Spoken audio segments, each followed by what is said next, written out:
한국에게 있어서 미국과 중국 모두 중요한 국가입니다. 그렇기 때문에 아무래도 한미동맹의 우선순위를 두면서도 중국과의 협력을 해나가기 위해서 소통을 지속적으로 하는 것이 필요할 거라고 생각하고요. 지금 우리의 선택과 대응 하나하나가 국익과 국민의 안위를 좌우하는 엄중한 전략적 환경에 놓여 있는 것입니다.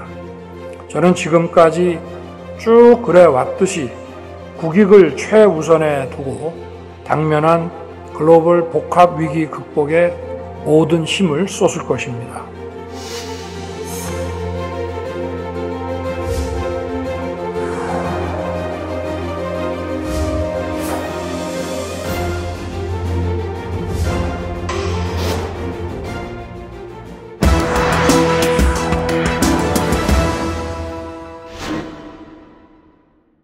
이번 APEC과 G20 정상회의 계기로 한중 정상회담이 개최가 됐는데요. 한동안 경색되었던 한중 관계를 개선하는 그러한 모멘텀이 마련됐다는 점에서 의미를 찾을 수 있다고 생각을 하고 있습니다. 무엇보다도 한중 간의 관계가 개선되는 데 있어서는 한국과 중국을 둘러싼 전략적 환경이 변하고 있기 때문에 양국 간의 관계가 개선되는 것이 아닌가 좀 생각을 하고 있습니다. 무엇보다도 트럼프 전 대통령이 추구하는 대외정책 기조가 바이든 행정부와는 다르게 아무래도 양자 관계를 중시하고 미국의 이익을 보다 공세적으로 국제 무대에서 추구하는 정책을 쓰기 때문에 중국의 입장에서는 경제적이나 경제 통상 부분에서는 미국의 압박이 보다 거세게 올 수 있지만 외교나 안보 측면에서는 중국이 보다 더 활동할 수 있는 공간이 더 마련된다, 이렇게 말씀드릴 수가 있겠습니다. 그러한 전략적 판단을 토대로 해서 중국이 이제 한국이나 일본 같은 주요한 영내 국가들과의 관계를 적극적으로 개선해 가려는 그런 움직임을 펴는 것이다 생각하고 있습니다. 그래서 무엇보다도 중국이 한국에 대해서 갖고 있는 전략적 인식이 변화했기 때문에 보다 적극적으로 한국과의 관계를 개선하려는 움직임을 보이고 있고, 그러한 측면에서 이번에 한중 정상회담이 개최가 됐고, 그리고 정상회담 개최 이전에는 중국이 한국에 대해서 무비자 입국을 허용하는 듯 이게 파격적인 조치를 취해졌거든요. 그렇기 때문에 이러한 한중 간의 변화된 전략적 환경, 인식을 바탕으로 해서 앞으로 한중 간의 관계가 경제 부분, 인적 교류 부분을 중심으로 해서 개선될 거다, 이렇게 예상을 하고 있습니다.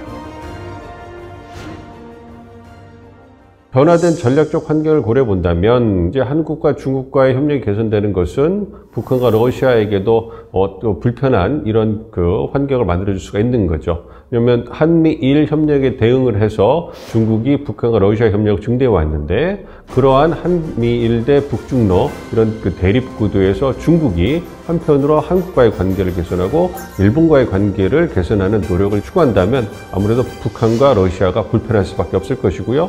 이러한 분위기에 러시아가 동조할 가능성이 크죠. 무엇보다도 러시아 우크라이나 전쟁이 이제 트럼프 2기 행정부의 출범과 더불어서 이제 소강 상태로 접어들고 러시아에게 유리한 국면으로 해결될 가능성이 높기 때문에 그것은 러시아가 이제 전쟁에서 한숨을 돌리고 국제사회에서 자국 위상을 제고하는데 보다 더 힘을 쏟을 것이라는 그런 전망을 이제 부여해 주는 것이거든요. 그렇기 때문에 러시아 입장에서도 지금은 전쟁에 몰두하기 위해서 북한과의 군사적 협력을 증대하고 있지만, 만약에 전쟁이 소강 상태로 간다면 북한이 즉각적으로 제공해주는 군사적 지원이 그렇게 필요하진 않을 수 있거든요. 그렇다면 아무래도 북중러 협력이 과거와는 다른 양상으로 헤쳐나갈 수가 있는 것이죠. 그렇기 때문에 이 미국 대선 결과, 러시아 우크라이나 전쟁의 결과, 그리고 이에 따른 중국과 러시아의 셈법의 변화, 그리고 이거에 대응하는 북한의 어떤 인식 변화와 셈법의 변화, 이런 부분이 합쳐진다면 앞으로 이제 한반도를 둘러싼 안보 환경은 상당한 변화를 겪을 가능성이 있다, 이렇게 생각을 하고 있습니다.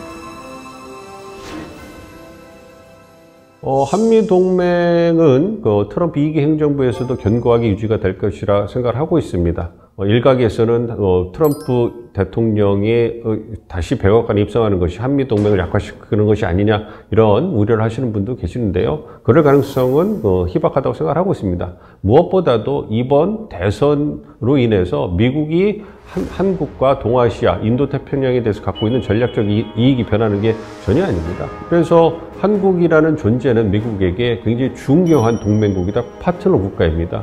미국이 이 동아시아, 인도태평양 지역에 갖고 있는 가장 중요한 전략적 이익이 중국의 부상을 견제하고 미국의 이익을 담보하는 것이거든요. 그거를 혼자 하기는 어려우니까 한국이나 일본 같은 핵심 동맹 파트너들과 함께하는 부분이 있는 것이거든요. 중국의 부상을 견제하려는 트럼프 2기 행정부의 노력은 바이든 행정부 때보다 보다 더 적극적이고 공세적으로 표출될 것으로 예상이 되고 있기 때문에 트럼프 2기 행정부에게 한국의 중요성은 더 커질 수밖에 없겠죠. 한미 협력은 외교, 안보, 경제, 기술, 에너지, 문화, 인적 교류, 재반 분야에 걸쳐서 보다 더 확대돼 나갈 것이다, 이렇게 예상을 하고 있습니다. 그렇기 때문에 트럼프 당선인이 우리 윤석열 대통령과의 통화에서 또 조선업 분야에 있어서 한국의 기여를 바란다, 이렇게 직접적인 어떤 경제적인 분야에 대한 양국 간의 협력 가능성을 논의하지 않았습니까? 이것이 바로 향후 트럼프 2기 행정부에서 한미 협력이 나아갈 방향을 잘 보여주는 것이라 생각합니다.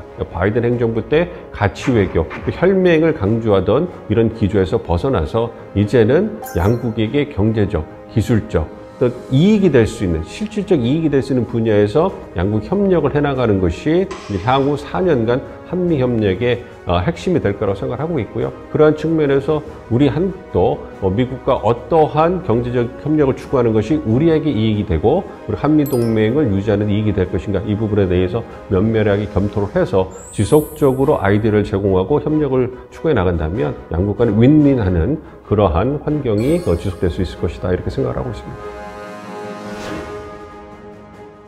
한국에게 있어서 미국과 중국 모두 중요한 국가입니다.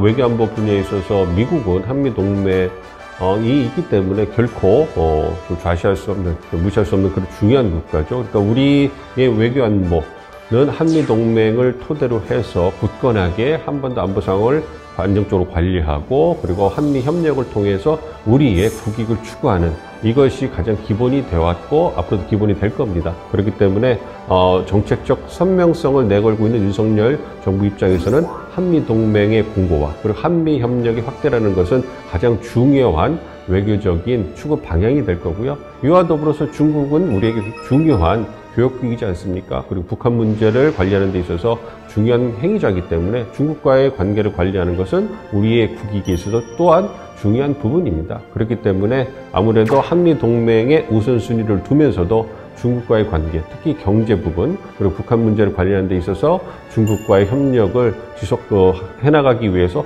소통을 지속적으로 하는 것이 필요할 거라고 생각하고요.